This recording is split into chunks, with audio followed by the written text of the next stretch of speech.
경찰이요, 고의로 사고를 냈다고 합니다.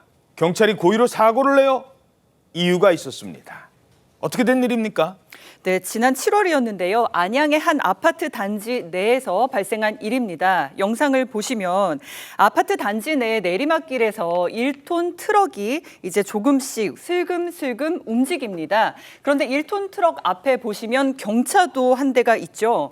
이 경차가 앞에 있는데도 화물차가 이게 계속 밀고 가네. 밀고 가요. 내리막길을 따라서 지금 속도가 계속 빨라지고 있습니다. 이게 내리막길이에요, 지금. 지금 보시면 화물차 운전자가 주차 브레이크를 제대로 채우지 않아서 차량이 미끄러지고 있는 상태고요. 운전자가 어떻게든 세워보려고 발을 동동 구르면서 이제 그러니까 잡으려고 하지만 네, 트럭에 이제 매달린 채로 동동 구르면서 이제 움직입니다. 그런데 이 상황에서 갑자기 나타난 순찰차가 등장을 합니다. 갑자기 순찰차가 나타나서요. 이 앞을 이 앞을 가로막았고요. 1톤 화물차는 순찰차를 들이받고 나서야 간신히 멈출 수가 있었습니다.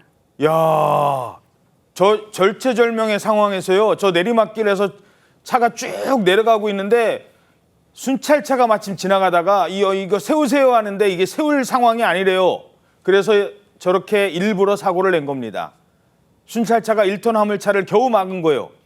근데 순찰차는 어디서 나타난 거죠? 정말 위험한 순간이었었는데 당시에 저 순찰차가 교통사고 신고를 받고 출동을 한 거예요. 그래서 갔는데 갑자기 그 화물차하고 소형차가 같이 붙어서 밀고 내려오는 그런 장면을 보게 된 겁니다. 그래서 처음에는 접촉사고가 났나 이러면서 사이렌을 울리면서 정차 명령을 내렸는데 거기에 불응하고 자동차 두 대가 그대로 계속 밀고 내려오는 거예요. 굉장히 위험한 상황에서 저때 그 순찰차를 운전하고 있던 이성민 경사가 순간적인 판단을 내린 겁니다. 아, 이거는 위험한 상황일 수 있으니까 내 순찰차로 저거를 가로막아야 되겠다라고 판단을 해서 사실은 굉장히 위험한 거거든요. 이 경찰관 이름이 뭐라고요? 이성민 경사인데. 이성민 경사. 그렇습니다. 언덕에서 저렇게 트럭이 내려오는데 순찰차라고 해봐야 이거 승용차에 불과하잖아요.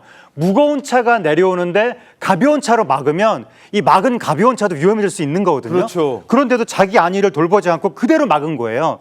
그래서 이성민 경사가 목, 허리 등을 다쳐서 2주 진단을 받았는데 다행히 현재는 건강을 회복했고, 근데 이 경사가 뭐라고 그랬냐면 나 말고 다른 사람이 다치지 않아서 다행이다, 이렇게 얘기했습니다. 이성민 경사에게 직접 물어봤습니다. 당시 상황에 대해서. 여기가 내리막길이다 보니까 또 아래편에 놀이터도 있고 그래서 이거 막지 않으면 위험하다 이렇게 생각이 돼가지고 순찰차로 차량들을 막게 됐습니다. 주저하기보다는 더 큰 사고가 발생할 수 있을 것 같아가지고 일단 막자 하는 생각으로 그렇게 막게 됐습니다.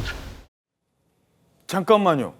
저 차가 막 내려오는데 그 아래 뭐가 있었다고요? 놀이터가 있었고요. 거기 아이들과 부모 10여 명이 있었다고 해요. 그런데 저 충돌 소리가 쿵 하고 나서야 놀랐다고 해요. 그 얘기는 뭐냐면 충돌 소리 나기 전까지는 화물차가 지금 가속도 붙어서 내려오는 것도 모르고 있었다는 거죠. 실제로 이 해당 놀이터는 이 내리막의 끝에 있어서 이 도로하고 평지로 이어지는 게 아니라 단차가 있었다고 해요. 말하자면 이 1톤 화물차 이미 50m 정도 내려오면서 가속도 붙었는데 단차까지 딱 내려서면서 아이들이나 부모님 정말 생각하고 싶지 않은, 부딪혔으면 정말 큰 사고 날 뻔했는데 저렇게 이성민 경사의 기지로 본인 다쳐가면서 그래도 저렇게 잘 막아줘서 안전하게 상황이 조치가 됐습니다. 예, 정말 다행입니다.